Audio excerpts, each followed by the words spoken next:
Сайн мэцхан үзэгч сонсогч уншигч та бүхэндээ бэлтгэн хүргэдэг 100 асуулт нэвтрүүлгээ маань энэ удаагийн дугаар эхлэхэд бэлэн болоод байна. Манай өнөөдрийн нэвтрүүлгийн зочноор Сонгон хайрхан дүүргийн засаг дарга Сандаг Суран хүрэлцэн ирж оролцож байна. Сайн байна уу танд энэ өдрийн мэндийг хүргье. Мэнд хүргье.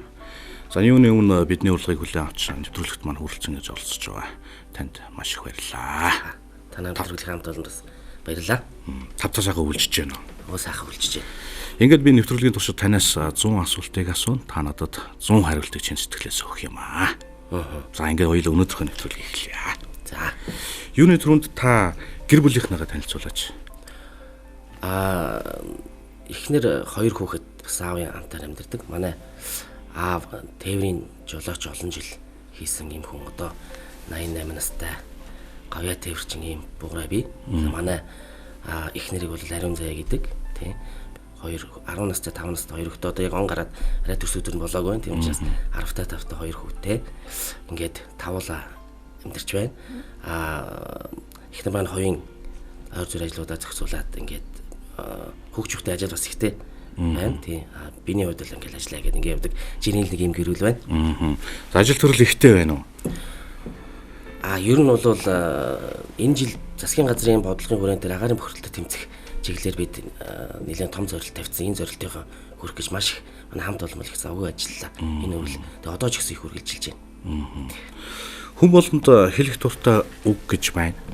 Таны хувьд ямар үгийг хэлэх дуртай байдаг вэ?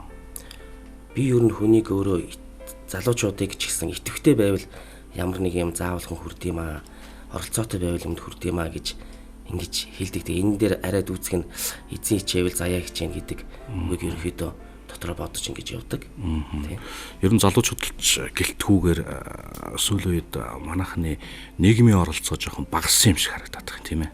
Нийгмийн оролцоо тэгээ юмыг сонирхож үзэх, оролдох гэдэг зүйлийг одоо би одоо нэг боловсролын салбарт ч юм уу одоо ингээд залуучууд олон уулзах юм. Тэгэхээр энэ ингээ шууд шүүтүр хийгээд л тэгэл зөвхөн одоо юу гэдгийг хичээлд ном гээл ингээл явчихдаг. Бусад зүйлийг ер нь анхаарахгүй, сонирхохгүй юу байдığım бол гэж танин мэдхийн үүднээс харахгүй юм байдал их байх шиг байна. Тэгээ энэ нөгөө итгэвийг хязгаар дээр үуч одоо пионерын байгууллага гээл ингээл янз бүрийн одоо үйл ажиллагаанд итгэвтэй ингээ оролцуулдаг гэсэн тийм зүйлүүд бас ховор болчих. Тэгээ түүнийгээ дагаа залуучуудын итгэх оролцоо ингээд бүр нэг ерөнхий боловсролын сургуулиас ахвалаад ингээ жоохон багасаад ингээд байна. Тэгэхээр энэ бол бас нэг талдаа одоо нэг залуучдыг элдв зүйлээ оролцоо байхгүй ингээд хувийнхаа амьдралыг бодож ингээд байна шүү дээ. Яг ийм зүйлээр хөтлөөд амшнаа санагдаад байхгүй.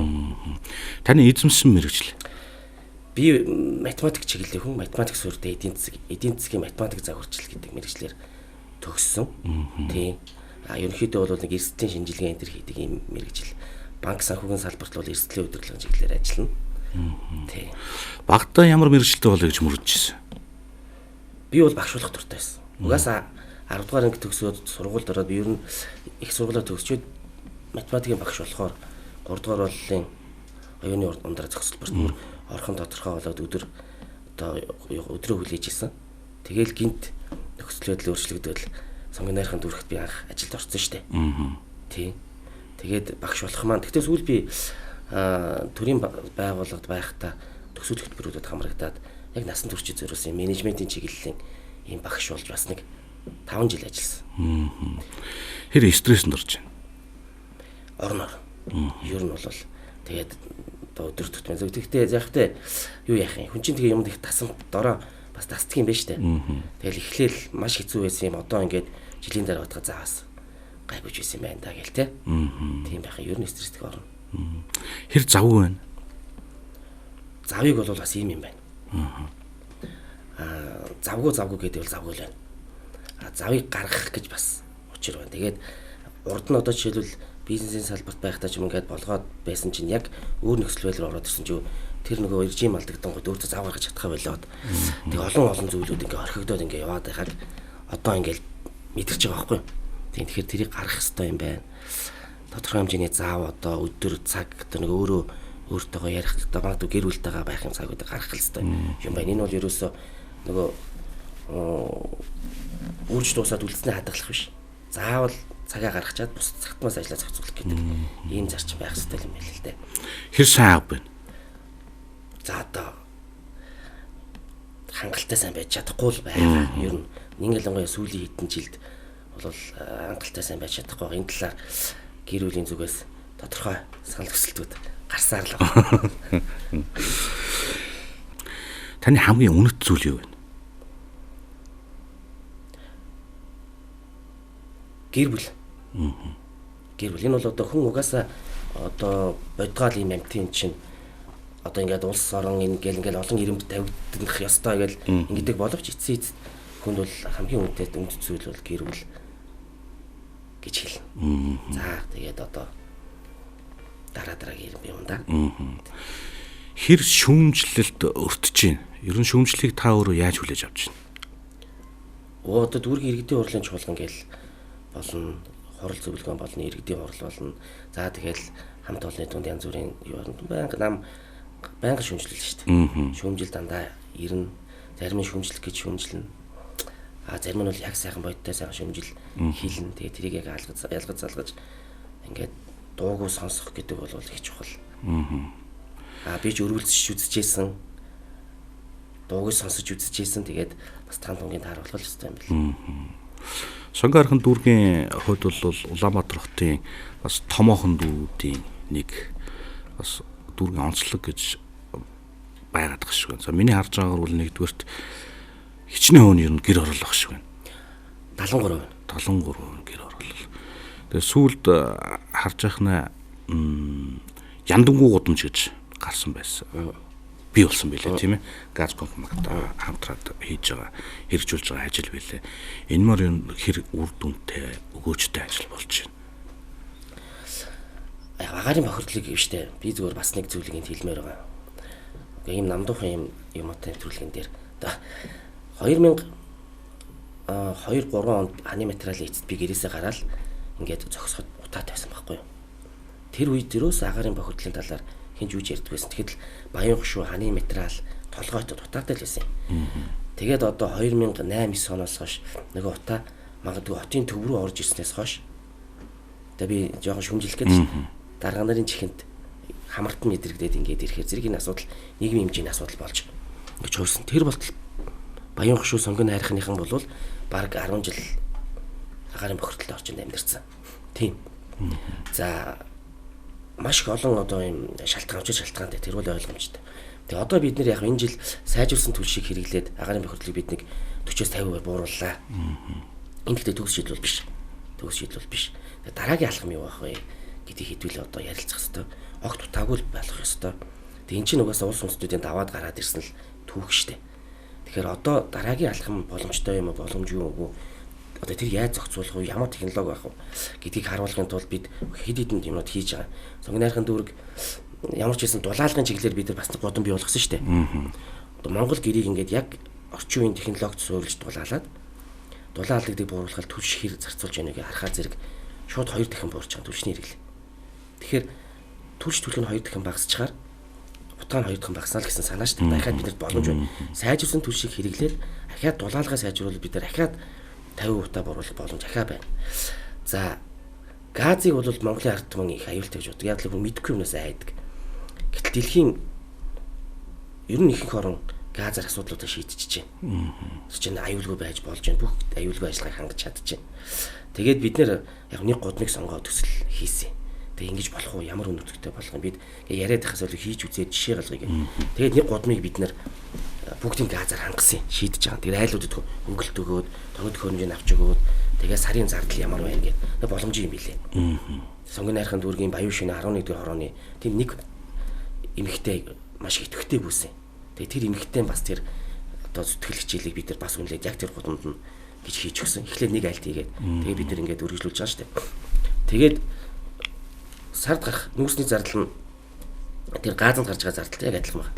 Тэгсэн мөртлөө тэр нүүрс хэрглэж байгаа айл чинь хоол унд хийхдээ плед хэсгээ тог өрнө шүү дээ. Тэр газрын бол шууд тэр чигээр нь хоолоо газар хийж байгаа.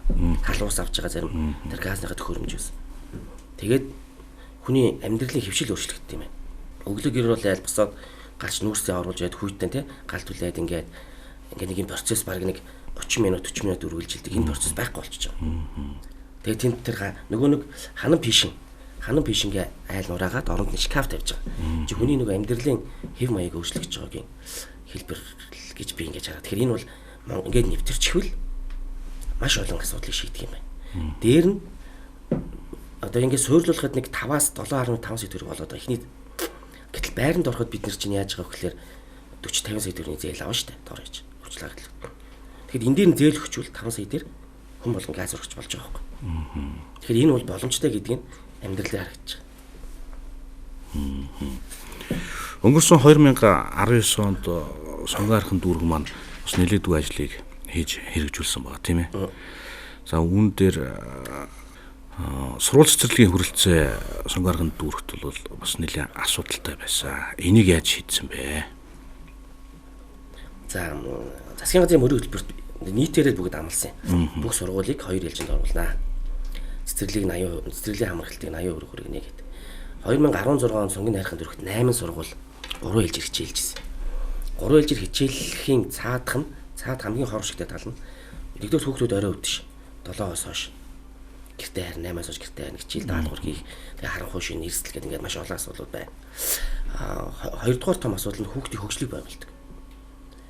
Бүх ангит нэхэм ямар ч завгүй бүтэн өдрөжөнгөө байжгаар нөх хичээл нийлс гадуурх, сонгон, дугуйлан, секц юу ч байхгүй бол.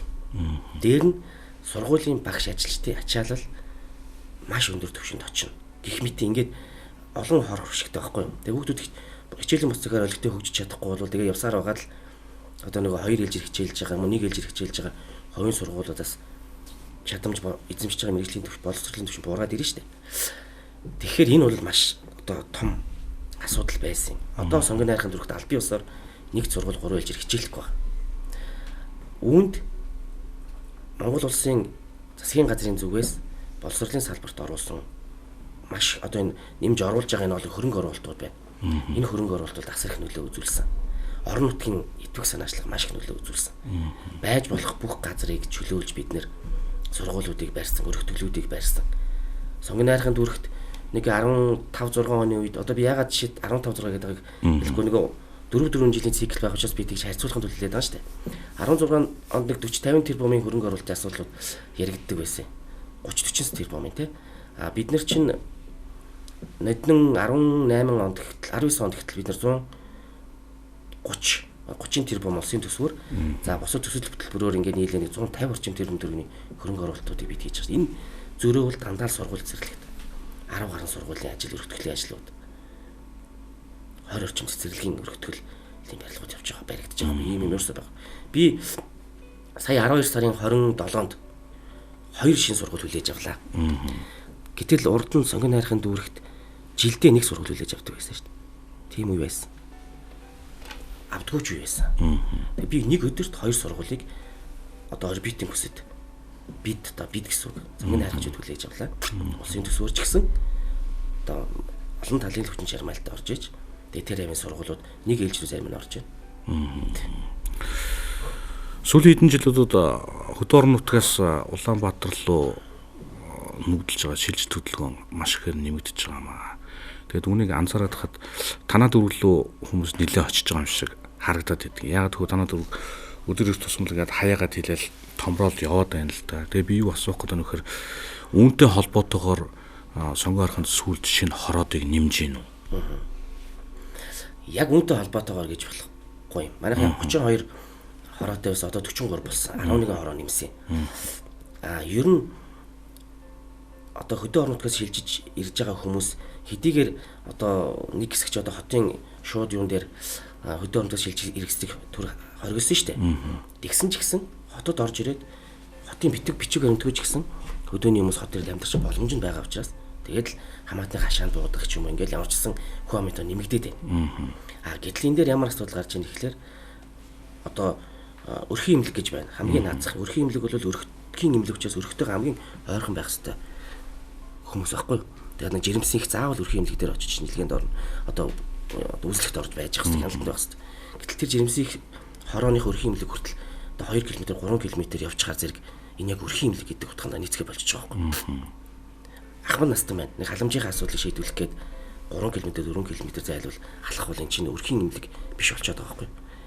Тэгээд энэ хороо гэж юм чинь дээр үеийг харуул одоо юу гэдэг ингээд нэг айлсаад болсон ингээд нэг айлуудад зориулсан үйлчлэг үзүүлдэг төрийн байгууллага байх ёстой байтал бүр хол очиод ингээ байрлцдаг, үйлчлэг нь холдоод ингээ явчихаар зэрэг болохгүй болонгууд тэр нөгөө мэдэр чин гэр оролын айлууд чинь ингээд орон сууцны байрлалж 100 айлууд ингээд нэг юм нэг айлын 107-д бүгдээрээ байж штэ. Тэр нэгс ойрхон байж. Гэр орол чинь 100 айл гэх юм бол ингээд захихын айл ингээд холдоо явчих штэ. Тэгэхээр тэнд иргэдэд үйлчлэгийг ойрт болохгүй болчиход. Тэр хүмүүсийг ядаж 1 км явж хорон дээр ирдэг болохын тулд хороодын тоог нэмж. Хоёрдугаарт нэг хороод стандартаар нэг 10,000 орчим хүн амд үйлчлүүл зүгээр стандарт гэж тооцож идэл. Манайд 24,500 хүнд үйлчлдэг хороод гараад ирэхээр нөгөө хорооны чинь ачаалан дийлхээ болоод эхэлж байгаа. Тэгэхээр хацаагүй ингэж хороог хувааж иргэдэд үйлчлэгийг нь ойртуулах юм шаардлага гарсан. Тэгэж хуваагдсан юм. Гэхдээ энд мөн адилхан төрлийн шилжиж хөдөлгөөний нэмэгдсэнтэй холбоотой байгаа л та мэдээж тийм. Одоо чи бид нар ч манайх чинь 333,000 иргэнтэй болчиход байна. 19 онд сонгон архын дүүрэг маань дэд бүтцийн асуудал дээр бас нэлээд анхаарч ажилласан байгаа юм шиг харагдаад байгаа. Нийт ер нь хэдэн километр зам барь байдаг байна. 24 км зам сонгон архын дүүрэгт баригдсан. За энэ бол дандаа их кино гэр хороолт дундуур одоо ууларга ингээд өксөд байрлцдаг айлууд байна те. Ингээд одоо жишээл унаа мал очиход хэцүү болчдөг ийм айлууд байна. Нэгэнд одоо хотын иргэн болоод суудсан байгаа айлуудад бид машин идэж хашааргаа ордог болгох гэд үүрэг нь бол биднийх ч тэгэхээр өөр арга байхгүй.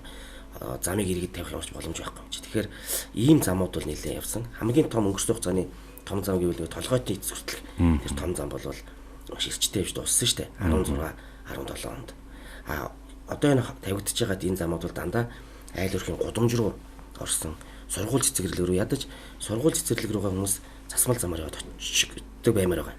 Сургууль руу явахдаа хүүхдүүд шороогоор явахгүй аятайхан явган замаар очиод сургууль цэцэрлэгтээ очдог баймаар байгаа. Тэгэхээр ийм юм руу чиглэж байгаа. Одоо эх хичээлээс бид бүх сургууль бүх цэцэрлэгийг хатуучлалтай замаар холбоно гэсэн ийм юутай төлөвлөгөөтэй ингээд ажлуудаа явуулж байгаа. Ерөнхийдөө тийм концепттэй. Түрүүн хоёлаа агаарын бохирдлыг бууруулах сайжруулсан төлөвчний талаар хоёлаа дуртад өнгөрсөн л доо. Танаа дөрвчин гэр хороолол их тэмчин энэ сайжруулсан төлс борлуулдаг цэгүүд гэж байгаа шүү дээ. Энэ хүрэлцээ ер нь хэр баг шиг. Сонгон архын дүүрэгт нэг 137 цаг ажиллаж байгаа. Нийслэлийн дүүргүүдээс хамгийн их нь манайд байгаа. Гэхдээ энэ одоо сайжруулсан төлшөөр иргэдийг хангах гэдэг ажил чинь өөрөө бид Монгол улсын хэмжээнд анх удаа хийгдэж бид туршиж байгаа ажил. Алдаа байна. Бас байхгүй биш байна. За сайжруулсан төлшийн хангамж дээр асуудлууд байгаа. Энийг одоо үгүйсгэр байхгүй. Гэхдээ энэ маань үр дүнд хүрэж байгаа. Яагаад вэ гэхээр зэрэг иргэд энийг дэмжиж байгаа учраас иргэдэд хүндрэлтэй асуудлууд байгаа. Хуучин одоо тооноор нүүрс яваад хадгалдаг байсан бол энэ удаад бохож чадахгүй байна. Тэгсэн мөртлөө багаар ингээд зөөгөөд иргэд маань одоо улсын хэмжээнд нийслэлийн хэмжээнд хэрэгжүүлж байгаа энэ ажлыг дэмжиж байна. Иргэдийн дэмжлэг байна. Тэр дэмжлэгийн энэ ажлыг бас явуулж байна. Тэрнээс хүндрэлтэй ажлууд байна. Зарим тохиолдолд нүүрс нь одоо байхгүй байна. Дуртай үедээ ирээд авдагаас бол магадгүй нэг удаа очихт нь байхгүй тохиолдол байгаа байхгүй юу? Тэгэхээр иргэд бас хүндрэлтэй шүү дээ гэж байгаа. Гал алдчихвол болохгүй. Тэгэхдээ нийт улсынхаа нийслэлийн хэмжээгээр мөн ашигт бүтлэгч гэж бүтэн одоо юу харгалзахгүйгээр төрийн байгууллагын чиглэл харгалзахгүйгээр энэ лөө бүгдээр орж ажиллаж байгаа. Ажлын бус захаар бүгд хяналттай явж байна. Бүгд тэр одоо үйлдвэрлэлийн үйл ажиллагаанд тусалж байна. Орой болгоо одоо шүн гэл яваад очих юм бол манай дүүрэг дээр шөнийн штаб гарцсан дуудлага мэдээлэл аваад хаана түлш болж байна болохгүй байна гэдгийг аваа сууж байна.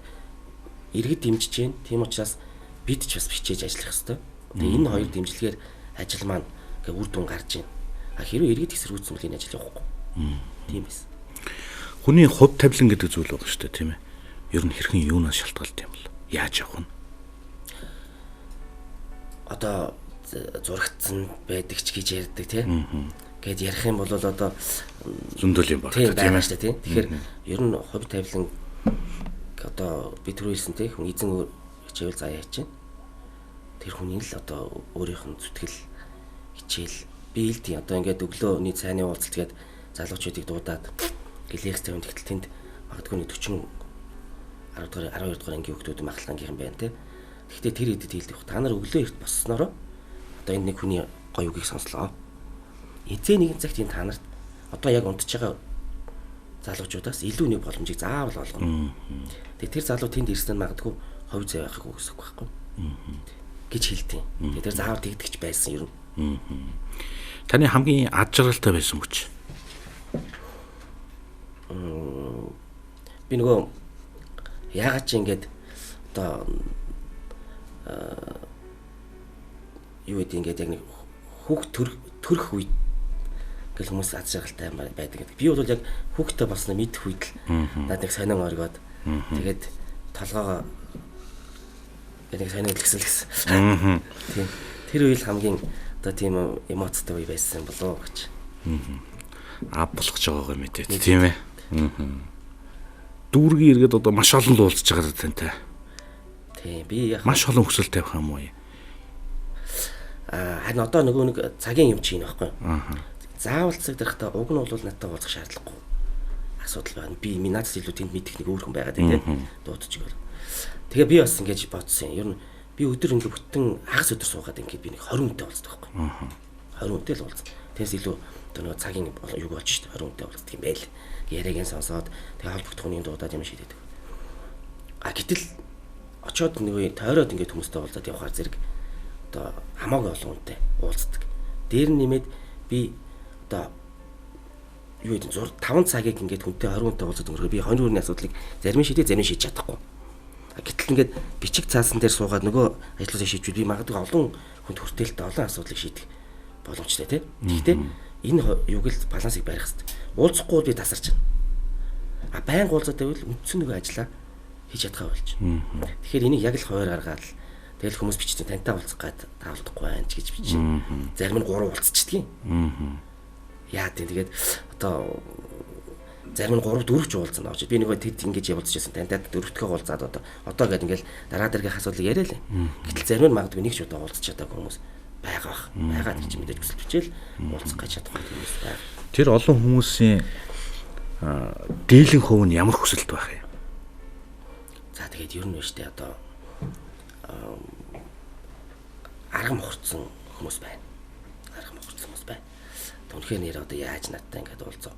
Тэгээд миний туслах юм байгаа гэх тэн дээр одоо нэлээд өвчлөлттэй холбоотой тий. Гэл их сайхан яг амьдралд гიშлэх гэж ядал.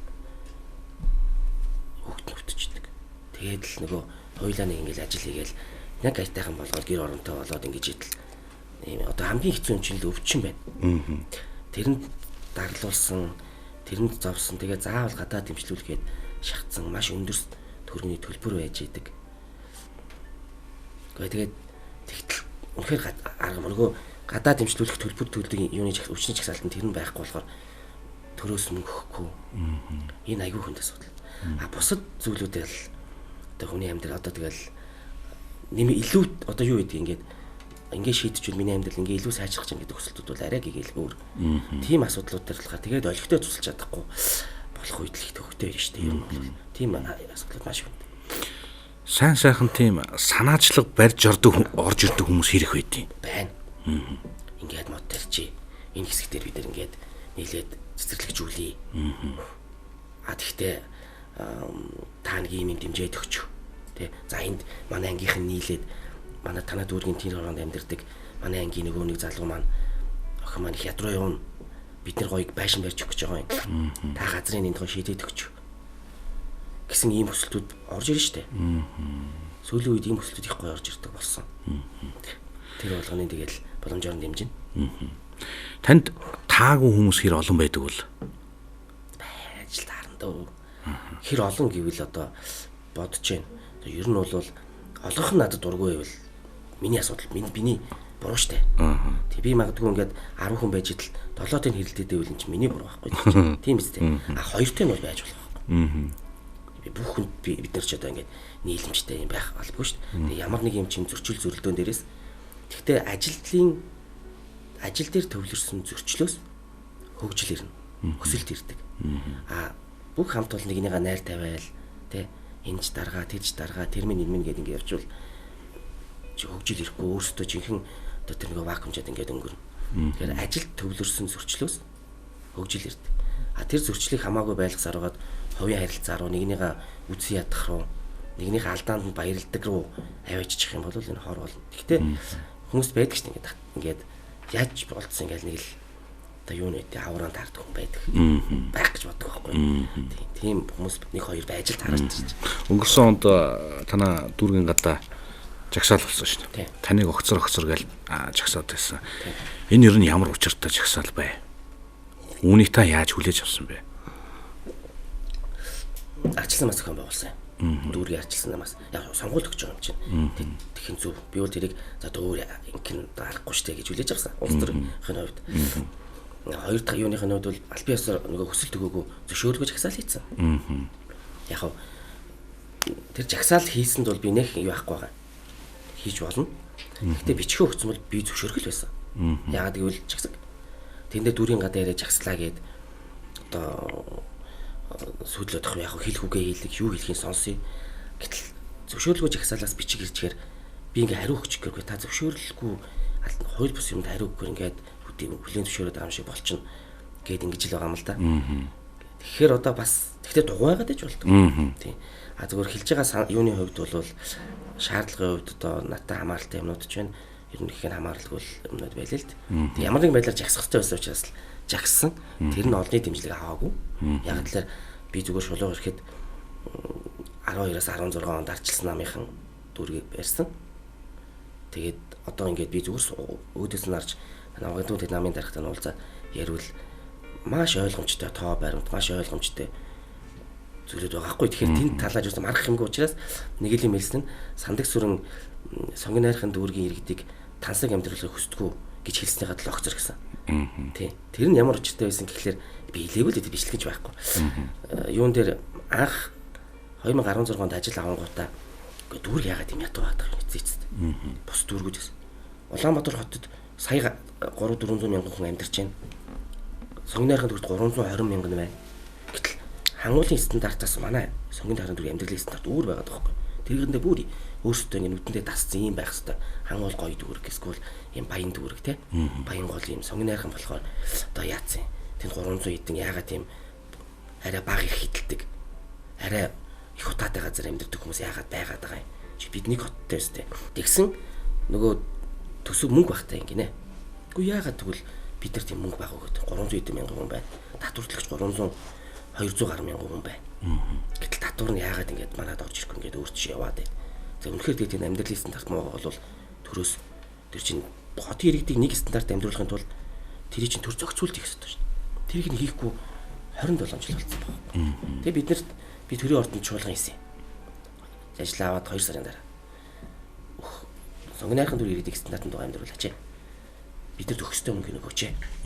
Манайд 8 сургууль 3 жил хичээлээд байна. 60% цэцэрлэгт яваад үлдсэн бүгд суглаанд ороод унж байна. 40% цэцэрлэгт явж чадахгүй байна. Гэт төрийн ордонд тэгээд дүүргийнхаа бүх төрийн албан хаах юу төрийн байгууллагынхныг тэгээд тэр татвар матварын бүгдийг байлгаад тэгээд би илтгэл тавиад тэмд хэлсэн. Үгүй сонгон найрхан ч үүд өштэй төрөөс тансаг бүгдийг тийм тансаг мундаг юм гэсэн үг. Би зөвхөн стандартын дугуй амьдрах сургууль цэцэрлэг хүсэж чинь энийг гэрэл хүсэж чинь камер хүсэж чинь энийг л өгчгөл дөө. Бид нар бусдын л адил ингээд орчинд амьдрмаар байна штэ гэж хэлснийг мушгаад л тэгээд тэр л одоо миний огцрох шалтгаан. Гэхдээ яг энэний үр дүнд одоо сонгон найрхан дүүргийн нөхцөл байдлыг улс нийслэл бүх төвшөнд ойлгодог болсны дүнд энэ хөрөнгө оруулалтууд илүү их нэмэгдээ. Тэг өнөөдөр цэцэрлэгийн хамгаалалт 60%-аас 80% орчлоо. Бүх сургууль 2 ээлжид орчлоо. Гэрэлтүүлэг бол одоо 5 6 4 5 тэрбумаар яригдах гэрэлтүүлгүүдийг хийсэн. Баггүй юу? Тэгээ эн чинь одоо үнэн л юм чинь. Ер нь үнэн баггүй. Тийм тэгээл нэг тиймэр жигсаал болсон ажлын хувь зөвлөх юмрсоо байхгүй. Таны хувьд төвчгэд хамгийн хэцүү зүйл юу вэ? Яг тэр хүн ингээд өөрөө мэдээд байгаа мөртлөө аль нь зөв аль нь бурууг мэдээд байгаа мөртлөө албаар муухарлаад гээд ховын ирэх ашиг оруулж ирээд тэгээд нэг ажлын хувьд юмнууд дайрах маш хэцүү. Хоёрдугаарт хийгээгүй зүйлийн төлөө одоо нэг бүтгэгдэх гэж зүйл мөл бас хэцүү. Яг нэг сүртэй биш ч гэсэн маш хэцүү. Хүн магадгүй хэдэн маш буруугаар ойлгоол те. Иймэрхүү зүйлүүд бол хэцүү. Гэж. Маш их уурлал яах вэ та?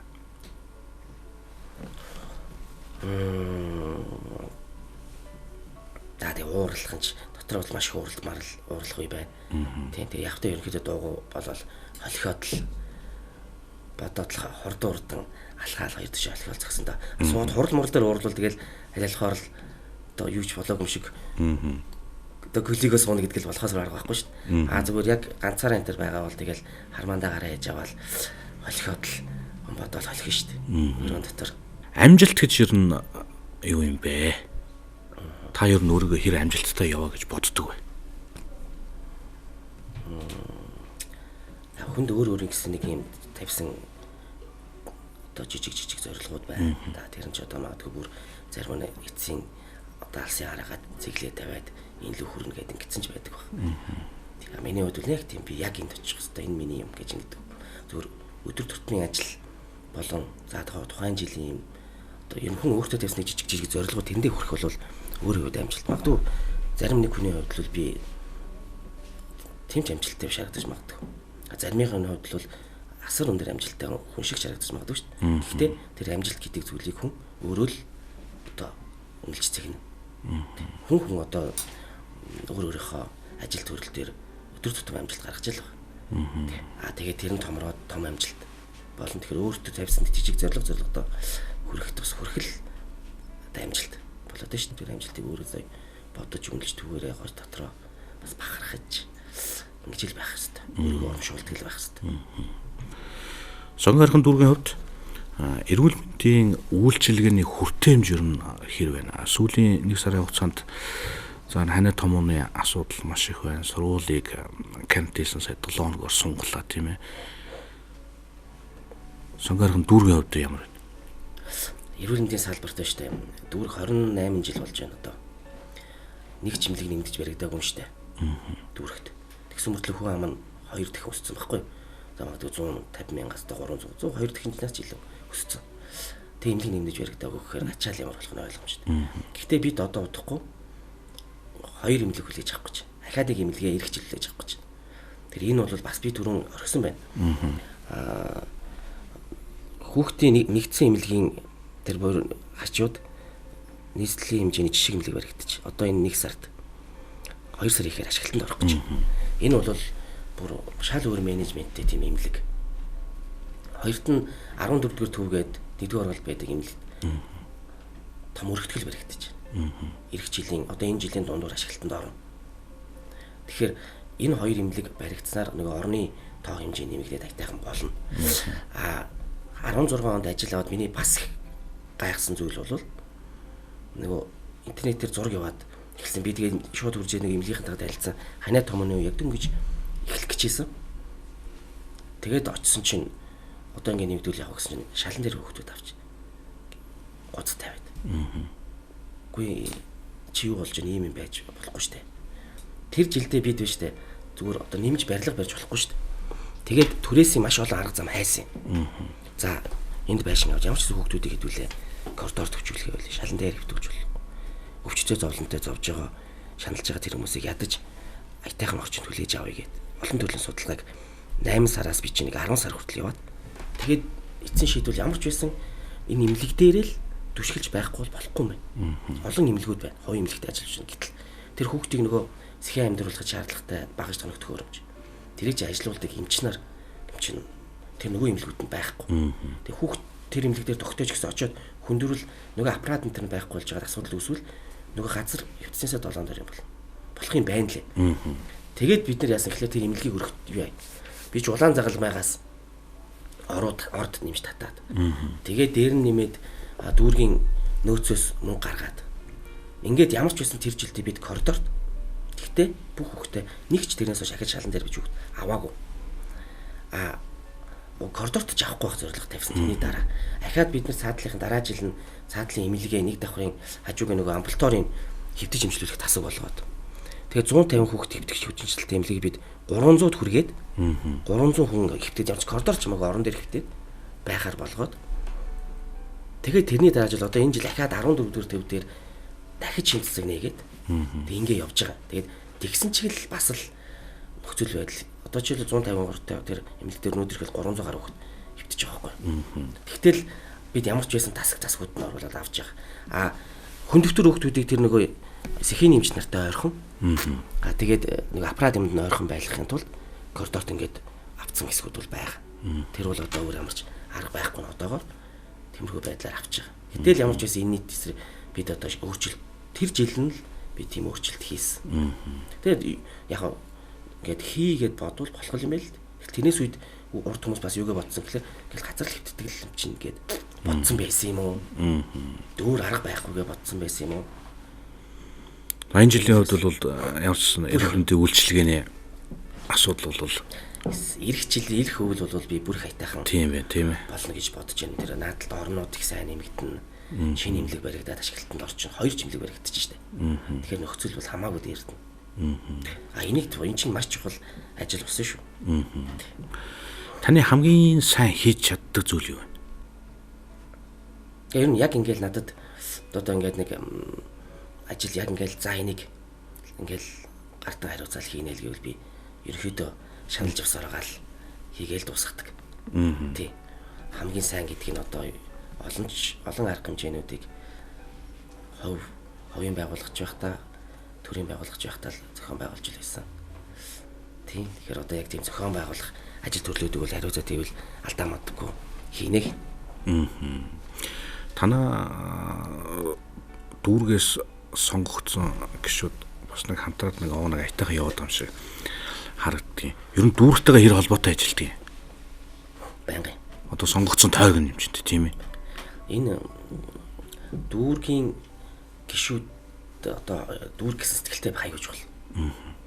Тэгээд тэнд байгаа одоо улсын хурал дээр ер нь ингээд төсөв санхүү хэлэлцэж явах үед чинь тэр гишүүдийн өөрсдийнх нь бас оролцоо их чухал. Яг л дүүргийнхэн ч гэсэн оролцоо гэж чухал. Байгаа нөхцөл байдлаа тэр шийдвэр гаргах төвшнийхэнд сайн ойлгуулах, таниулах гэдэг бол маш чухал. Тэгэл тэр одоо тэхийн тулд тэр манай дүүрг хэцүү байна. Болохгүй байж штэ гэдэг зүйлийг зурагтаар тэгээд тэр хүмүүст олон хүргэх тусмал дүүргийн асуудал шийдэх нь илүү болно. Тэгээд гишүүдийн хүчилэлт бол маш их чухал. Тэгээд одоо 5 гишүүнтэй 6 гишүүнтэй болсон гишүүд миний харж байгаа тойрог дээр бүр ингээд их гоё наана нийлээд ингээд цаагаараа бас тойрог дээр илүү энэс одоо нэг илүү гоё юм хийж хийсэн гэсэн ийм бас нэг өрсөлдөөнч бий болоод ах шиг. Тэгээд тойрог дээрээ би ийм хий гэл ингэж байна. Тийм тэгээд сүүлийн 4 жилд бол гишүүд сайн ажилласан. Төсвийн хөрөнгө оруулалт энэ төр бол сайн ажилласан. 20 онд сонгаархан дүүргийн хувьд хийж хэрэгжүүлэх төсөв төлөвлөгөөнд тавигдсан ямар томоохон ажлууд байна? За, эхлүүлсэн байгаа ажлуудаа дуусгах юм. Сонгинаархан дүүрэг бас ба штэ.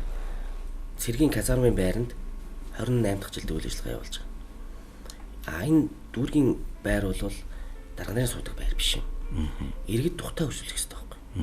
Тэгээ очир дугаа номер аваад тэгээд энийгээ дагуу суугаад, тайван суугаад энтлийнх нь болон хөргөн цайны газар кофе шоп байх. Тэнд очир хөлөнгөө сайхан кофе цай уугаа. Магадгүй тэндээ фитнес хичээллээд дээрээ байрныхаа дээдлд гоё хурмаа хийгээд ингэдэг ийм иргэдэд үйлчлэх ордон байхгүй. Ийм ордонгоо 27 жил бусад бүх төрөх тийм ордонд. Үгүй ийм ингээд ялгаа сонирм байгаад. Хангуул тоовор гэдээ байна мэдэн тэ. Сүхбаатар тоовор. Баян зүрх гэдэг нэг ийм том байшин. Бүгдээрээ л байгаа шүү дээ. Чингэлтэй маа нөгөө газаргүй болчоод ингээд байшингаа барихгүй ингээд юм байна. Тэгтэл тэр чинь офисын зорилттой байшин. Тэгээ энэ жил манайх байшин бариад эхэлсэн. Одоо итвэ явж байна. Ирэх жил ямар ч байсан энэ байшин барьчих юм бол бид нэг давхарт иргэдээ нэг айтайхан суудлал суулгаад айтайхан бохимдол хөгжлөлтөд болох ийм тал руугаа явах нь. Би нөгөө хуучин байшин дээрээ одоо дүүжлэгийн цэг дээр ISO олон улсын чанарын удирдлагын тогтолцоо хэрэгжүүлээд иргэд үйлчлэгийг стандартжуулах гэсэн чинь байрны маань зай багтаад үнэхээр тэр стандарт ороход хэцүү. Одоо ингээд үйлчлэж байгаа ирэхэд ингээд бүх суугаад ингээд ингээд болохгүй болж чадсан. Тэгэхээр энэ гэрчлэгийг тэр шинэ байранд очиад авч таавна гэж. За бид нар бол өөрсдөө хуучин байшинтай байж. За энийг дуусгах. Энэ бол том хөрөнгө оруулалт байгаа. Тийм дараад нь сонгоныхын дөрөв соёлын ордонгоо явуулах уу? Соёлын ордон гэхээр хэдэн одоо юу гэдэг концерт тоглох газар биш байхгүй. Соёлын ордон ч хүүхдүүд хичээлийн буцаагаар урлагаар хичээлж урлагийн мэдрэмжтэй болгодог. Дугуйлан секцэн хичээлдэг ийм газар. Ахмадууд энтэй зөвлөж хамтлаг юмаа бэлддэг ийм газар. Тийм байхгүй байсан.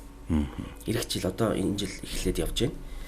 2020 онд энэ ажлыг дуусгах. Энэ хоёр бол хоёр том одоо дуусгах хэрэгтэй ажил байна. Хоёр эмнэлгийн барилга байна. За тэгээд нөгөө эхлүүлсэн байгаа сургууль зэргийн ажлууд байгаа. Эднийгээ дуусгах. За хэдэн цэцэрлэг хүрээлэнгийн ажил байгаа. 2-3. Энэ ажлуудаа ирэх жил дуусгах. Сонгинаархан дүүрэгт номын санг байсан. Энийг номын сантай нэгдүгээр оролт өгөр газар байхгүй. Баян шүнд би гадны төсөл хөтөлбөрөөр баян шүний бүр тэр нэг гүнжийн нуурга гэр оролын гоолд хүүхдийн номын сан байх байсан. Тэр бол их гоё зүйл. Тэр цэцэрлэг түрээлэнтэй номын сан гэдэг. Одоо хүүхдүүд чи ийм болчих. Одоо бидний үед чи айл бол номын сан гэдэг жижиг заавал 50 рууд байдаг гэсэн чинь. Одоо тийм юм айл идэх биш шүү дээ. Тэр хүүхэд цэцэрлэгт ортлоо ч юм орсныхаа сургуульд ортлоо баг ном нээж үзэх орчиж шүү дээ. Тийм байж болохгүй байхгүй. Тэгэхээр гэрийнхэн гэхдээ энэ хүүхдүүдийн буруу бол бас биш. Хин тэгэл явж очиод тэр юуны очиод намын сан очиод ингээл хаас хоол орох нэгдүгээр хоёрдугаарт үнэхээр одоо номтой ном худалдаж авах байтугай одоо хүнд нөхцөл байгаа газар утаж байна штэ. Тэгэхээр тэрнийх нь яг голд нь бид тэр ном уншаад гоё хөвтдөг тухтай тийм гоё очныг бий болгох хэрэгтэй. Тэгээд баян шуунд нэгийг нэгдүгээр оролт нэгийг одоо бүр орбит хийцэд бас нэгийг тэгээд төвийн бүсгээ тэр нэг 19 дэх 21 дэх хороо гэдэм да тэнд бас нэг игээд ингээд нэг 4 номын сантай болчих гээд энэ жилд ингээд ерөнхийдөө 2 нэглээд ингээд бид нэг 5 номын сантай болчих. Тэгээ энийг би үргэлжлүүлэх хэрэгтэй гэж бодож байна. Уг нь анхны санаа нь гоё ингээд цэцэрлэг түрээлэн бай. Голдон жижиг номын сан бай. Хөөрхөн хажуутай кофе шоптай бай. Тэгээд ээж аав чи хүүхд аваад гадаа гарахаар суух газар олддоггүй шүү дээ. Тэгэл уцаа мажил суудаг. Гэтэл хүүхдүүдтэй газар гэдэг номын санаад гоё чинь гоё ингээд гоё тухтай орчинтой тийм юм байгуулъя гэдэг юм төсөл байсан. Тэг цэцэрлэг төрлийн газрууд нь санснаар олдохгүй байна. Тийм учраас ингээд ямар ч номын сангуудаа ингээд тавиад ихсэн. Ийм байгаа. Тэгэхээр энэнийга бид нэр хэрэгжил бас ингээд дуусгана энэ жил. Тэ. За тэгээ олон замууд байгаа. Одоо хамгийн муу зам харна дүүрэгт. Ер нь бол шүү дээ манай дүүрэг маш бөглөрөлтэй байна. Тэгээд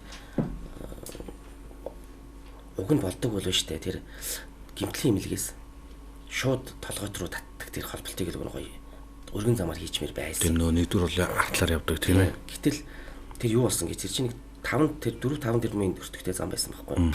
Тэгвэл 2001-2 оноос хойш за одоо зөвхөн шулуухал гэдэг хурлын гишүүд твшигтэй тэр авийн иргэдийн саналыг авахын тулд энэ хүмүүс газрыг өгөх гэсээр өгүүлсээр байгаа.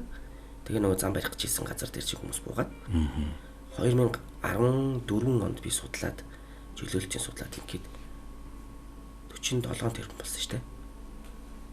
Газар чөлөөлөлт юм нэ. Одоо бол 400 тэрбум байна шүү дээ. Тэгээд иймэрхүү холын зан бодлохгүй юм юмнууд тэгэл одоо эн чинь улс төрчдөөс төрийн албан нөлөөлж байгаа хэлбэр байхгүй. Ийм л юмыг ахиж явуулмаар байна. Жижиг ингээд тэр хүн бол бодохдоо заах нэг айл юм шидэд нэгээд авалгч. Тэр айл баярлал л да гоё газартай болчихлоо. Гэтэл яг нийт улс орны эрх ашгийг ингээд ячиж байгаа юм. Тэгэхээр миний бодлоор бол тэр зам их чухал. Гэтэ энийг хийж чадахгүй. Одоо энэ юм да. Гэр орол доторх замуудыг сайжруулна. Тэгвэл манай тэр нэг бид нар бүгдээр хийж байгаа ингээд гэр годом сүлжээд хийж байгаа замууд аюултай байна жоохон. Гэхдээ л тэр төв замын ачаалыг бууруул. 70 гаруй хувь нь гэр оролцол байна гэдэг сонгонд асуун хайрхан дүүрэг тийм ээ. Тэгэхээр ер нь дүүргийн зүгээс нийслэлийн зүгээс ч гэдэг юм уу улстай хувийн эмчлүүдтэй одоо хэр хамтарч ажиллаж байгаа, юун дээр хамтарч ажиллаж байгаа гэхээр гэр ороллыг одоо барилгажуулах, орон сууцжуулах энэ төсөл хөтөлбөр ер нь сонгон хайрхан дүүрэгт хэр явж байгаа вэ? Тагуун санаж байгаа бол 12-аас 16 онд барилгажуулах гэх компаниудыг гэрээ байгуулад ингэ явцсан тийм. Тэрний хохирогчдын одоо өргөдөл гамтлал одоо үнэхээр тасрахгүй байгаа шүү дээ. Тоосоо судалгаа муутай. Санаа бол байж болно шүү дээ. Гэхдээ тэрэнд чинь тооцоо судалгаа, алс сэтийн бодлого, зорилт зөндөө юмнууд байгаа. Тэрийг дутуу боцсоос болоод сонгон хайрхан дүүргийн 5 дугаар орны жишээлбэл олон иргэд хохирц, ормон гэргүй болцсон. Нөгөөх байшингийн нураагаад, хашаа бишгийн нураагаад барин гэсэн барьсан ч юм байхгүй ингээд хашаад орхицсон юмуд байх жишээ. Энийг судалгаатай хийхгүй бол болохгүй. Одоо би яаж ийм гэхээр 5 шарын тэр нэг дээр үеийн байшингуудыг нураагаад оронд нь таад байшин барьж чижээ. Айлууд нь одоо тэдэд митик одоо байр хүч гэдэг ингээд олон компаниудаар хандлаа. Тооцож үзээд яг үнэхээр өнөөдрийн байдлаар сонгон хайрхан дүүргийн хэрэгсэх газар үнэлэгдэхгүй. Хай хүчнийх нь хэсэг нь өндөр өн хуржиж тэр байшингууд үнэлэгдэх гээд байна. Ханы хан уулын тэр нэг жижигхэн шар байшинг бол булаацалтаж нураагаад байжээгээд байхад нураагаад байшин барьчаад байгаа байхгүй. Тэр чинь болохоор тэр хавь үнэтэй болохоор ингээд болоод байна. Тэгэхээр энэ тэр авийн дүүргийг газрыг үнэтэй болгох гэдэг ажил их чухал юм байна. Тэхийн тулд би төрийн болон бусад одоо байгууллагуудыг тийш нь татах. Уг нь Батбул даргын худлаал ярьсан болохоос шугн сонгон дарганы хааны эцэст хотын төвийг авчна гэдэг бол аятайхан санаа байсан шүү. Дааж бас судалгаагүйгээр 2-3 дахиж шав тавиал тэгэл хайцсан одоо нэг тийм л ингээд овоолго усцсан нэг тийм л газар байгаа шүү. Тэгвэл тэгсэн бол дүүрэг тэрийг бол бид маш их дэмжиж ирсэн. Гэтэл одоо тэгээд яг бодлого нь болоо тэр нөгөө тооцоо судалгаа хийгээд ирэхээр 240 хэдэн сая доллараар хотын захиргаа барих боломжгүй. Гоо тийм өндөр мэдээлэл хүсэл ирсэн юм гэлээ л. Тэгээд тэрийг хийгээгүй 4 жилдээ. Тийм. Тэр чинь хэлсэн бол эхлүүлэх ёстой шүү дээ. Эхлүүлэхгүй тэр хэлхий. Наад ч гэсэн маш олон гоё санаа байна. Гоё ингээ тэгээ. Тэгээд тэр чинь эхлүүлж чадахгүй бол боломжгүй тэр санааг одоо хариуцлагатай хүн яриад арт иргэдийг тэр метро гэж санаад бас наад ч гэсэн тийм санаа багш метро. Бас янз бүрийн гоё санаа багш зү. Тэр хийж л чадахгүй бол тэгэж ингэж иргэдийн бас хүлээлт үсгээ. Тэгээд тэр нь эцэст нь ийм хүсэл байдал төлөх хэрэггүй юм байна. Байлээ л дээ. Юунаас хамгийн их айдаг вэ та? Хүний итгэл алдах шиг те нэр хүндээ алдах шиг тийм одоо хүн зүйл бас байхгүй штэ. Тий. Тэр чинь ард олон хүний нэр сэвтэн хамт олонны нэр гэр бүлийн нэр те. Тий. Тэр их хэцүү. Санаа зовж байна. Энэ авилгал хэл ахуулын асуудал байна шүү дээ тийм ээ. Үүнийг та юу нь яаж хардв? Манайх ч бүр авилгалаа тэмцэх том газартай штэ. Тийм. Энийг л одоо яг ер нь бол штэ. Ил тод нээлттэй байх. Ер цаг дагуу юугаараа төрийн үйлч одоо чинь авилгалын хэрэг хувийн байгууллагууд бол одоо тэр хувийн компани асуудал үст тийм ээ. Тийм. Төрд ороод ирэхээр л эн чинь иргэдийг охироод байгаа. Тэгэхээр төрийн үйлчлэгийг л нөгөө ер нь алсын юугаараа бол тэр хараагаараа бол шилэн байна гэдэг нь бол маш зөв. Тэгээд юм тодорхой шилэн байх тусмаа л тэнд тэр хүний одоо хов хүний оролцоо багасна штэ. Тэгээд эцсийн юм нь бол тэр тэгжээж багасна. За тэгээд соён гэрүүлэх ажил их чухал. Тэгээд энэ хэрэгт холбогдсон хүмүүсийг яг л хууль ерөнхий дагуу арга хэмжээг авах хэрэгтэй шүү дээ. Бидний амьдарч байгаа нийгэмд одоо хотод маань өөрчлөх ёстой маш олон асуудлууд байгаа шүү дээ. Бид ер нь юунаас эхлэх ёстой вэ? Оролцоо. Иргэд оролцоотой байх. Одоо бүх хүмүүсийг би бол ядаж байна штэ. Байшингийнхаа гадаах сул байгаа талбай болгон дээр иргэд нийлж хагаад бошоогон шиг мод тариад зүрэг тариад авах хэрэгтэй. Сул газар болгон дээр. Тэгвэл тэр чинь дараа нь хин нэгэндээ харж орж ирнэ ураа зүргэлдэг. Хэдий хин нэгэн хүнд өгсөн ч гэсэн. Одоо зарим дүүргүүд биш шаваарлцсан байшин гууд бариад цонх тулцсан. Тэнд ямар юмных аз жаргалтай амьдрал. Одоо нэг орчин байх. Гадаа гараад бага машинууд нь бүглэрсэн хүн явах зайгүй. Гараад нарлаа цуух газар талбай байхгүй. Ийм бол хот мот ингээ нөгөө иргэндээ ээлтэй талаар яриад ирэхгүй шүү дээ. Тэгэхээр оролцоо. Одоо тэр зарим байшингийн яг тулгаж байгаа байшин юу барихад гараад хүмүүс жагсаж шүү дээ. Тэрлүү нэгдэж явах хэрэгтэй. Эсвүүцэж явах хэрэгтэй. Тэгжээж иргэдийн оролцоо ийм байжээж гол нь л өөрсдөө оролцох хэрэгтэй. Оролцоотой идэвхтэй ийм л байх хэрэгтэй. Бидний хийх зүйл бол тэр хин нэг аль тушаалд буруу шийдвэр гаргасан бол тэгэх ёстой. Тэрийг бойлуулж явах хэрэгтэй шүү дээ. Тэгэхээр би бол оролцоотой байхыг л. Тэгээд одоо ингээл боловсрал гэдэл байгаа юм. Зүгээр тэрний төлөө бас л яадгийн одоо юунд ерхий боловсролын сургуульд юуг нөхгүй, номыг нөхгүй хичээл хэлгээд байгаа. Тэгээ иймэрхүү юмнуудыг болмоор байна шүү дээ. Ном нь байхгүй, тэгсмэрлээ гэдэг. Хичээл нэгэлцэн. 9 сарын 1-нд эхэлсэн. Эхэлсэн ном байхгүй. Тийм зохион байгуулалт юм байж болохгүй зү. Тэгээд маш олон төрлийн ном гараад дуртай юугаар гал тэрийг шүүмжлээд хоорондоо нэг ингээд минийх зүг гэсэн л одоо юусаа болоод тэгээд эцэст нь асуудлууд ингээд хүүхд ирэх тулаад байгаа сонсоод байгаа юм. Иймэрхүү зүйлүүдийг л өөрчлөх хэрэгтэй. Тэгээд тэнд эцэг их оролцоо гэж бол ном өгөхгүй байгуул эцэг эхчүүд шаардах хэрэгтэй. Тэр эрх мөхийн хүмүүсийн гадаа очиж жагсаж явах хэрэгтэй. Хэлж явах хэрэгтэй. Ер нь бол тэгжээж ойлгоо шүү дээ. Магадгүй би огт мэдрэхгүй те. Одоо миний дээр маш олон мэрэгжлийн хүмүүс байгаа. Би мэдээж мэрэгчлэнүүдийг үгүй сонсно. Гэтэл тэр шийдвэр нь олонхын одоо эрх ашиг зөрчиж байгаа. Би мэдэхгүй байж болох. Шаардах хэвээр. Одоо Facebook байна. Бичиж явах хэвээр тэгжээж бас мэдэрчээж бас шийдвэр гаргаж магадгүй шүү дээ. Тэгэхээр тэг итгэвтэй л байх хэвээр. Оролцоотой байх хэвээр. Дүүрэг маань гадаадын улс орнуудын байгууллагад хэр хамтарч ажиллаж байна? Гадаад харилцаа талд бол яг дүүргийн харилцаатай юунууд байдаг. Дүүрэг мөргөд байдаг. Тэгээд эндээс нэх одоо эдийн засгийн агуулгаараа гэвэл тийм юу ачаал бүл гарахгүй байна. Тэгэхээр зарим тийм тохиолдолд бас ерөөхдөө ингээд нэг сармагч. За соёл боловсрал урлагийн чиглэлд боловсролын чиглэлд хөрх агцтай зүйлүүд байна. Багш нараа сургаж болж байна. Хүүхдүүдийн соёлын хөтөлбөр, соёл солилцооны хөтөлбөр болж байна. Одоо Монголынхаа соёл юмыг бол одоо чинь гадаад харилцаа чинь одоо соёлын солилцоо иймэрхүү зүйлүүд байж болж байна. Эдийн засаг агуулгаараа бол төрийн бас байгууллагатай хамтарч ажиллаж байгаа сүүлийн үед. Ингээд дэмжиж туслах. Одоо жишээлбэл тэр номын сан хичээлэл нэг байгууллагатай хамтраад тэр байгууллагын нэр гаргаад номын саныг бариад өгч шийдэ. Нэг байгууллага иргэдэд одоо юу гэдэг ингээд цэцэрлэгийн одоо юу өргөх төлөлт дэмжиж өгч жишээтэй. Спорт заал ингээл ийм байгууллагатай бол хамтарч ажиллаж байгаа. Яг тэднийг яг дүүргийн амьдралд оруулах. Тэгээд дэмжих. Тэгээд энэ бол их чухал юм. Зүгээр жижиг сайжиг зүйлийг гуйж барих бол тийм бол тоо дэмий гэж боддог. Одоо энэ ядтай уйтун туслаад өгөөж ингэ яаж соноор тийм эмэг бол би нэх ярихтаа тэгээд бүр том нэг бодлого. Одоо бидний ярьж байгаа номын сан гэсэн хөтөлбөр дэмжиж байгаа. За хүүхдүүдийг бид 80% зэрэг хамгаалах гэж. Энийг дэмжиж байгаа. Дээр юм.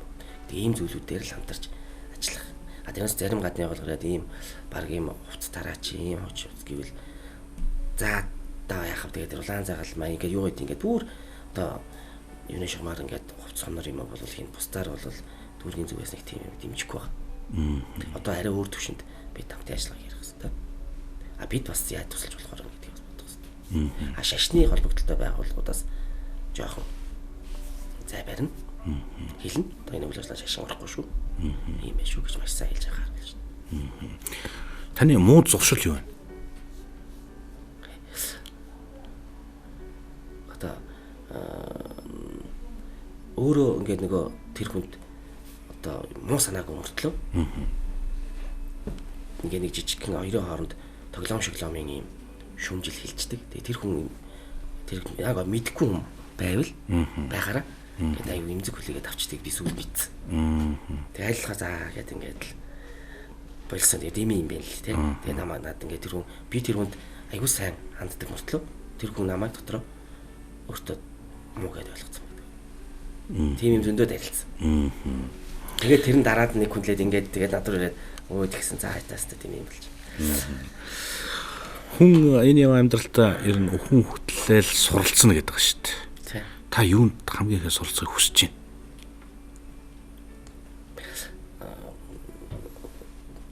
Сурахгүйгээр амьдрахгүй гэж байгаа. Сурахаа зогсоход тэгэл амьдрал зогсно гэж байгаа. Тэгээд ер нь ихтэй хүсэлсэн хүсээгүй хүн юм сураад байгаа. Жишээл би яг ингээд амьдралынхаа төвшөнд нэг ийм юм сурна да гэхээсээ илүү өдөр тутмынхаа ажлаа суулцж байгаа хүмүүсээс хийж байгаа үйлдэлээсээ дандаа л байнга суралцж тэр нь одоо дарахын кодлогдож ингэж явж байгаа. Тэгээ одоо яг насан туршдаа би энийг сурнаа гэж ингээд байгаа зөвлөл алга. Зөвхөн ер нь бол амьдрал угаас өөр ингээд заагаал. Чи юу сурах хэрэгтэй ёстой сургаал. Тийм. Өөх юм шиг юу сурах ёсгүй орхиулаад тэгэл ингээд өгч юм шүү дээ. Тэгэл тэр амьдралын зааж өгж байгаа болгоныг сураал. Тийм тэгэл явчих. Сонгон архан дүүргийн ирээдүйн хөгжлийг та яаж төсөөлөн хардаг вэ? Зүгээр би ингэж бодож байгаа. Бүх айлыг биштэй барилгажуулж ингэж одоо апартментууд барина гэснээс илүү би бүх айлгыг халуунлаад толбогдсон. Цуцтай ингэ асуудлаа шийдсэн. Дотроо нойлтой. Халуун дулаантай. Гой байшинтай. Гаднаа гой ногоон. Одоо жижигхэн цэцэрлэгтэй ингээд хүмүүс ингээ гадаа Америкт хаусны гадаа ингээд юм ослоос гасаад шүү дээ. Тийм оролсон гэнэ найрхан дүрхт ингээд олон бий болоосаа гэж бодож. Би нэг тийм яг одоо ингээд гадаадын зарим орнч өндөр байшингүй ингээ гоё хороолоод байдаг шүү дээ. Тийм гоё хороолол олноор бий болоосаа. Тэрхийн тулд иргэд гоё орлоготой л байх хэрэгтэй. Орлоготой юм бол одоо нэг газар жишээлбэл тэгээд тэр маш олон болсон ойлгох гарсан ба шүү дээ. Тэр нойл суйрлууллаа. Газ тавилаа. Таагүй асуудлаа шийдлээ. Байшингийн дулаан алдагдал бага байвал ингээ ер нь дотор асуудал шийдэж байгаа. Тэгээд гадаа манай дүүрх зөндөө тийм айлууд. Гоц зэрэг төрөлөө хийцэн гэдэг байгаа. Бүр ойр зургийнхаа юмар хийцэн. Тэгэл нийслэлийн тэргүүний өрх болсон хүмүүс байж таа. Жирийн ажилдаг хоёр залуу. Тийм л хороолол ингээд юу тэгээ дээрэс нэг харах чинь ногоо тийм хороолж юу тэр зарим хороолт байгаа тэр нэг өндөр шаваарлцсан байшингуудын хажууд гоё байхгүй юу. Тэгээ одоо миний амьдардаг байсан одоо миний аниматорл хийсэн одоо яг л нөгөө байж л байгаа тэгээд бас бодоолох юм би. Таныг өөрийнхөө хийж байгаа ажилд өөрөө дүн тавьвал одоо ямар дүн тавь? Тэжвэ. Яг тэгэхээр эн чинь зөвхөн миний гэхээс илүүгээр манай хамт олон байхгүй юу? Одоо өнөөдрийн сонгон найрханд дүрхт хийсэн бидний зүтгэсэн энэ ажлууд бол би хамт олонныхоо бол би дажгүй л гэж давгүй. Хэдүүлээ ямар ч байсан 12-оос 16 онтой тий магадгүй бүр өнгөрсөн. За одоо юу гэдэг бид нэр 10 орчим хувийн сонгон найрханд дүргийг бид үдирдэж хамт олноороо багуулж ажиллалаа. Гэхдээ би зүгээр нэг зүйлийг бардам хэлэхэд энэ 4 жилд авчирсан шиг ийм өөрчлөлт урд 90% ерөөс байгаагүй гэдэг нь бүр маш олон тоо баримттай факттайгаар бардам хэлнэ. Хэдийгээр энэ усын төсвөр хийгдэж байгаа олон ажил байгаа ч гэсэн тэрийг бид хамт олноороо авчрахын тулд олон ажлыг хийж олон зүтгэл гаргасан. Үүний дүнд бид ямар ч байсан ийм үр дүн авчирсан. Тэгэхээр энэ зөвхөн сандаг сүрэнгийн ажлын үнэлгээхээс илүү хамт олонны үнэлгээ учраас би хамт олонноо тэгэхээр дажгүй сайхан ажиллаж байгаа гэж хэлнэ. Ингээд нэвтрүүлгээр төгсөлд дүүргийнхаа хамт олондоо болон дүүргийнхаа иргэдэд сайхан уриалга хэлээд одоо илүү нэвтрүүлэг өндөрлөё. Ер нь нэштэй сонгон найрхын дүүргийн иргэд одоо дүүрэг төрийн зүгээс маш олон юм хийж өгнө, зүтгэн хийх ёстой маяг хийн бид нар. Гэхдээ манай иргэд минь эцсийн эцэд хүн бол өөрийнхөө орчин, өөрийнхөө тэр байгаа газрыг өөрөө л сайжруулах хэрэгтэй. Тийм л байна. Хаана яаж амьдрах нь бол одоо тэр орчин чинь ямар байх нь танаас маш их шалтгаалж. Ирэх жил одоо энэ жил бид айл болгон хашаандаа нэг мод тарина. Тэрийг бид бүр захиргааны шурмаар хийн. Айлууд гэрээ заавал дулаална. Заавал үүдний амбар хийн. Энийг захиргааны шурмаар шаардна. Таныг хийхгүй бид нар очиж өдөр болго шаалгаж нүднэ. Тэгээд одоо дүүргийн хэмжээнд ингээ боловсролын систем дээр бид өнгөрсөн 16-аас 20 онд нэг бодлогын өөрчлөлт хийсэн. Тэр би энд бүр хэлье. Дүүрэг бол дан аж ахуй ажил хийдэг. Гэрэл тавь хог одоо ачдаг. Айлуудын магадгүй хашаа амшаа боддог гэрэл тавьдаг. Энэ бол хийгдэн. Гэхдээ энэ бол бидний тэргуун зэргийн зорилго биш. Сонгон найрхын дүүргийн ирээдүйг өөрчлөхөд орлоготой хүмүүс л хэрэгтэй. Орлого олдог. Сайн орлоготой. Тэрийг хаанаас олдог вэ гэхлээр боловсрлоос олно. Боловсрлоос олно. Боловсралтай иргэд сайн сургуульд орно. Тэрийг төгсөөд ажлын байруудад сайн ажлын байранд орно. Чим циклийн хөдөлгөхөд ингээд нэг 8 жилийн асуудал байна шүү дээ. Тэгжээч тэр хүн өөрөө орлоготой. Тэр орлоготой хүн амьдрах чинь өөрөө сайжруулна. Тэгэхээр одоо байгаа одоо тэр хүүхдүүдээ хичээл номд нь сайн шандуул.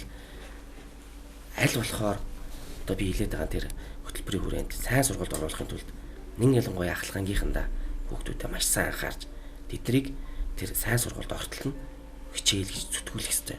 Энд дээр дүүргээр анхаарна. Хоёрдугаар дүүргээр амьдрах орчноо өөрчлөхийн тулд хэдүүлээ энэ жил бид ямар ч байсан ашаа болгоныг мод хариулна. Бид магадгүй модын зарим нөхөт нөгөө өст авах нь.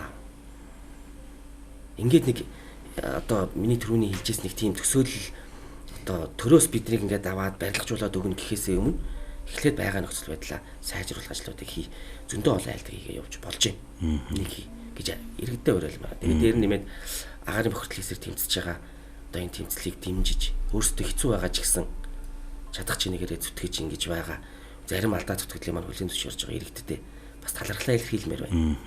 Эх жил бүр илүү хичээж бид нэр олон одоо засгийн газрын зүгээс үйлдвэрүүд барихаар төлөвлөсөн байгаа. Тэгэхээр одоо энэ асуудлуудыг бид дахиад эх жил бол арилгана. Улам илүү эрүүл агаартай болно. Нөгөө сонгины үнэртдэг нөгөө үнэр өмхийн үнэр байдаг та. Дотроо орж исэн тэр үнэр байхгүй болно. Тэнд цэвэрлэх байгууламжийн төсөв шинээр эхэлсэн явж байна. Тэр үнэр маань эх жил байхгүй болно. Эрдүүлээ энэ орчиндөө өөрсдөө гоё болох юм ажлуудыг хийцгээе. За хамтран зүтгэгчтэй бол энэ бодлогын хөгжилтөөс ухарч болохгүй. Хойштоо ч гэсэн төрийн алба бол одоо доктортой юм штэ. Ус төрчид бол яг ирдэг юм буцдаг юм. Төрийн алба докторт.